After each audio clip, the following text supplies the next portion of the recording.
김두한의 오른팔 왼팔하면 떠오르는 인물은 의무옥 자영철인 것인데, 이 자영철인 문영철에 대해 몇몇 설들이 있어서 조명해 보도록 하겠나. 내 돈 내놔. 내 돈. 으따 그야. 그러다 애 죽는다잉. 왔다 그냥 놔주라고 안 하냐. 아이고야, 그러다 너 눈에서 레이저 광선 발사되겠다잉. 아이따 겁나게 무서워잉. 네 힘 좀 꽤나 쓰는 모양인데 우리 동생들에게 미안하다고 빨리 해라잉. 이렇게 시작된 김두한과 김옥의 대결.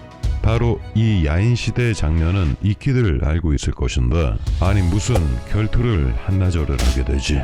햇빛이 쨍쨍 비치는 오후부터 시작된 결투는 저녁이 돼서야 끝나게 되지. 이렇게 김두한에게 떡실신이 된 쌍방울 친구 김무옥의 복수를 위해 등장하는 인물이 한 분 계셨으니 모두가 예상하셨듯이 바로 문영철, 본명 문은경이네. 영상에선 우리가 알고 있는 문영철로 칭하도록 하겠네. 그 자식 이름이 뭐라고? 아니 근데 도망가지 않고 있겠어? 형님, 그 자식 만나면 조심하셔야 합니다.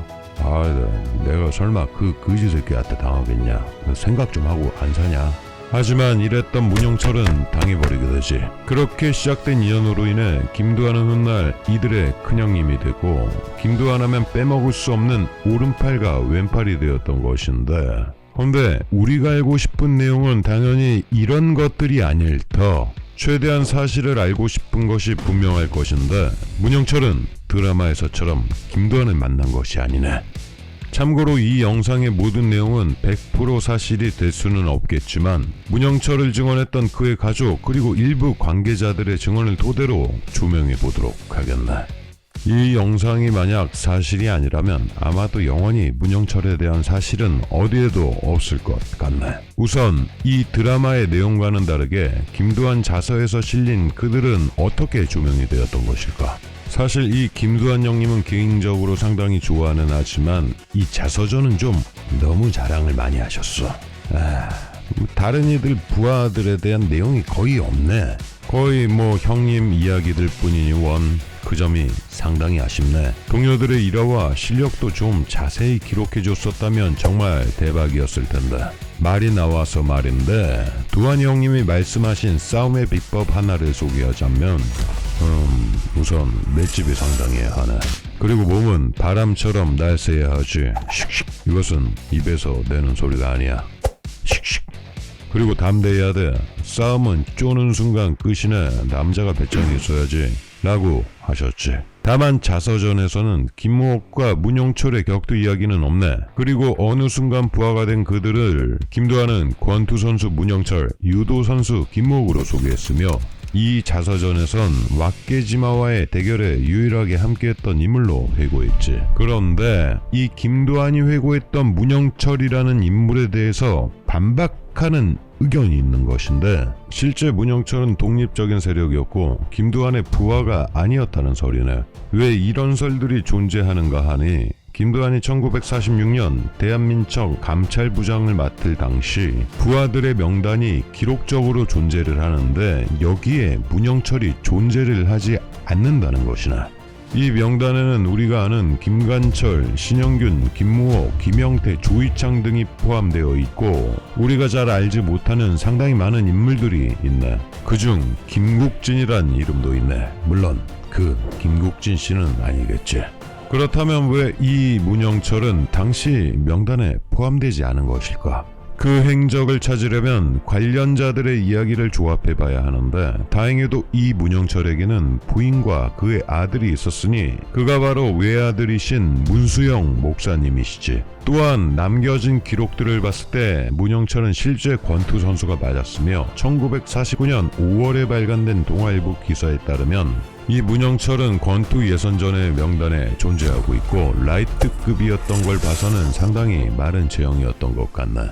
그렇다면 이 문영철 형님의 필살기는 무엇이었을까? 당연히 스텝을 하나 둘 밟다가 원펀치 쓰리광냉이로 이어졌던 상당한 펀치를 가진 실력가셨지.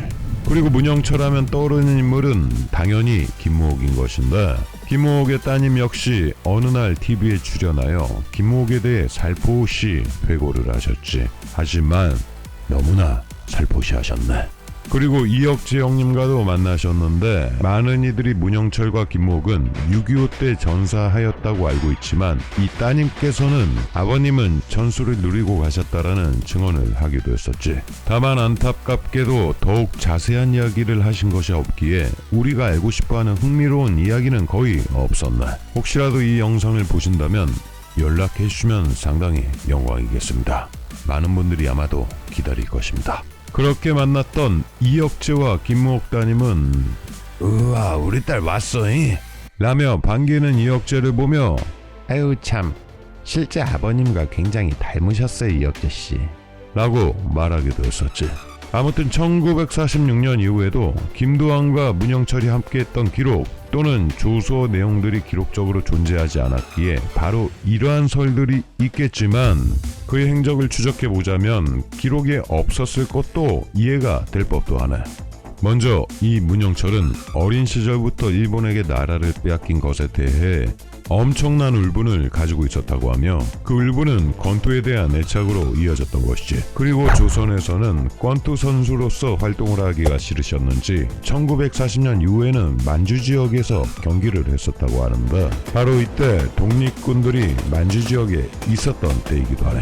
그래서 문영철은 이 독립군들의 체력 향상을 위한 훈련 교관으로 활동했다고 하지. 이러한 행적들을 봤을 때 문영철은 다른 우미관 식구와는 다르게 선수 생활 외 개인적인 활동도 상당히 했던 것 같네.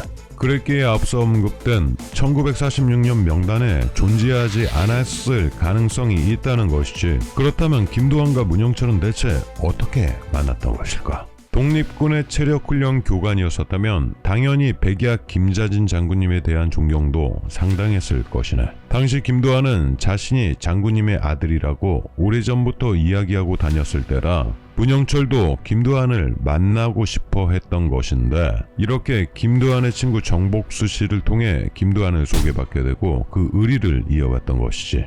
그리고 김두한이 황병관을 구해줬을 당시 김두한에겐 수배령이 떨어졌고 이때 문영철이 모든 죄를 뒤집어 씌우면서 3개월의 옥살이를 했던 사실이 있다고 문영철의 가족들은 회고했었다네. 그렇다면 형님의 마지막은 어떻게 된 것일까? 우리가 알기로는 6.25 때 전사하신 걸로 알고 있는데 이 사실은 맞는 것 같네. 나는 피난길에 오르지 않겠다. 모두가 도망가면 이 나라 대체 누가 지키겠나. 나는 내가 사는 이 나라 내 집 서울 떠나지 않겠다. 하지만 일순간에 서울은 빼앗기게 되었고 바로 이때 그는 피난길을 선택하지 않고 공산당에 맞서다 남산 부근에서 당시 북한에 맞선 많은 이들과 함께 안타까운 최후를 맞이했다고 문영철의 부인께서는 회고하셨네. 한편 문영철을 회고했던 한 원로 주먹의 증언에 따르면 그 사람 키가 한 175, 6 마른 체형이었고 말이 별로 없어. 그냥 과묵해. 굉장히 점잖은 성격이었지. 그리고 그 빤치 있지 빤치 상당히 위력적이야. 상당했어. 그리고 그 사람 의리 하나는 정말 최고였는데 김두한의 말이라면 뭐 김무옥과 함께 다 오케이였었지. 그리고 이 양반 위기 상황에서도 아주 두려움이 없어. 물러서는 법도 없고 절대 쪼는 일도 없네. 근데 그 강함 뒤에 엄청나게 따뜻한 마음도 있었는데 그 마음이 참 괜찮아. 그 양반 동정심도 많아서 어려운 일들 보면 뭐 많이도 도와줬고 절대 약자는 건들지 않았었네. 김두한의 왼팔이었던 문영철 그리고 김무옥과 함께했던 각별한 우정이 있었던 그 사실은 맞는 것 같네. 조사해보면서 느낀 점이 있다면 문영철 형님 주먹을 떠나 용기 있고 멋있던 그런 형님이셨던 것 같아. 또한 어려운 사람을 많이 도와줬던 따뜻한 마음 그리고 애국심 불의를 보면 절대 물러서지 않았고 끝까지 나라를 지키고자 했던 그 마지막 모습은 최고의 남자로서 손색이 없는 것 같네. 시청해주셔서 상당히 감사하네.